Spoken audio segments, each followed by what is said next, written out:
Stars are the foundation of the universe. They are gigantic spheres of burning plasma held together by their own gravity, where processes take place that shape the evolution of the cosmos. They illuminate galaxies, form planetary systems, and create the chemical elements without which life would be impossible. Everything we know, from the atoms in our bodies to the gold in jewelry, was once forged inside stars. When we look at the night sky, we are actually traveling through time. Light from the sun takes about 8 minutes to reach Earth. Light from the closest star after the sun, Proxima Centauri, takes more than 4 years. Some of the stars we see with the naked eye are hundreds or even thousands of light years away. That means we see them as they were long before modern technology existed, sometimes even before human civilization began.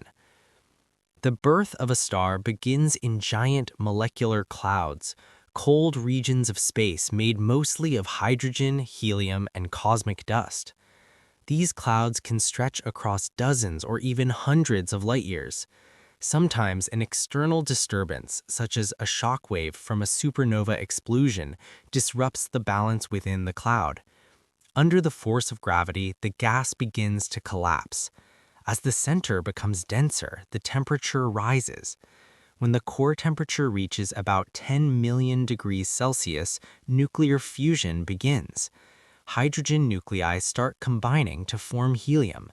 In this process, a small amount of mass is converted into energy according to Einstein's formula E equals mc squared. This energy creates outward pressure that balances gravitational collapse. A delicate equilibrium is formed, and a star is born. A star spends most of its life in a stable phase known as the main sequence. During this time, it steadily converts hydrogen into helium in its core. The length of this stage depends entirely on the star's mass. Paradoxically, the more massive the star, the shorter its life. Enormous blue giants may live only a few million years, a brief moment on a cosmic scale. Small red dwarfs, on the other hand, can live for trillions of years, far longer than the current age of the universe. A star's color reveals its temperature. Blue stars are the hottest, with surface temperatures reaching 30,000 to 40,000 degrees Celsius. White and yellow stars, like our sun, have temperatures around 5,000 to 6,000 degrees. Red stars are cooler, around 3,000 to 4,000 degrees. Yet even a cool star is unimaginably hot by earthly standards. Eventually, hydrogen in the core runs out. What happens next depends on the star's mass. The star begins fusing helium into heavier elements such as carbon and oxygen. It expands dramatically, becoming a red giant. Its outer layers can swell hundreds of times beyond their original size. During this stage, the star becomes unstable, and pulsations or mass ejections may occur. Smaller stars end their lives relatively peacefully. They shed their outer layers, creating glowing shells of gas known as planetary nebulae. At the center remains a white dwarf, a dense object about the size of Earth but with a mass comparable to the Sun.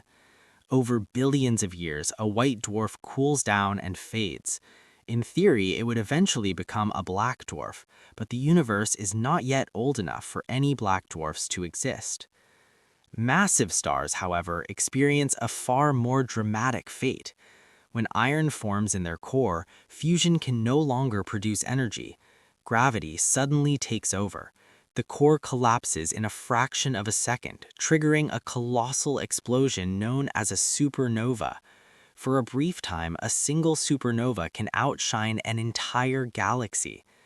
During this explosion, heavy elements such as gold, platinum, and uranium are created. These catastrophic events enrich interstellar space with the raw materials needed to form new stars and planets. It's a cosmic cycle of destruction and rebirth. After the explosion, what remains may be a neutron star, one of the most extreme objects in the universe. It is only about 20 kilometers in diameter, but can contain more mass than the sun. Its density is so extreme that atoms collapse, forming a vast ocean of neutrons. Some neutron stars rotate incredibly fast and emit beams of radiation like cosmic lighthouses. These are known as pulsars. If the remaining core is even more massive, it collapses into a black hole, an object with gravity so strong that not even light can escape. Surrounding it is the event horizon, the boundary beyond which there is no return. Interestingly, most stars in the universe are not alone. Many exist in binary or multiple star systems, orbiting a shared center of mass. In some systems, one star can pull material from its companion, leading to intense X-ray emissions and dramatic stellar phenomena. Stars also differ in chemical composition. The very first stars in the universe consisted almost entirely of hydrogen and helium. They were enormous and short-lived.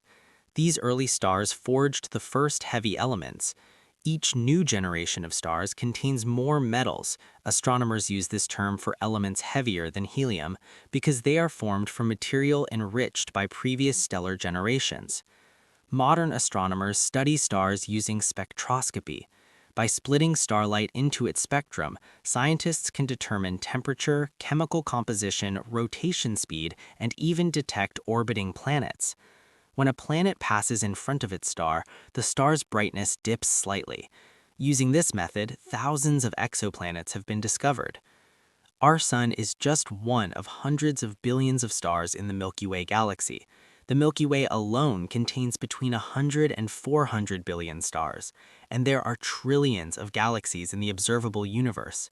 The total number of stars is almost beyond imagination. And yet, despite these unimaginable numbers, stars are directly connected to us.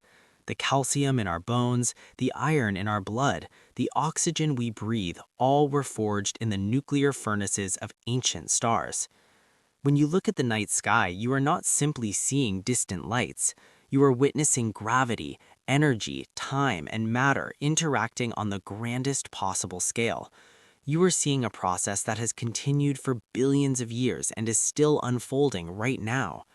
Stars are born, stars live, stars die, and from their death, new worlds are created. Somewhere around a distant star, there may be a planet where intelligent beings look up at their own sky and ask the same questions about the universe. In the end, by studying stars, we are studying our own origin, because we are quite literally made of stardust.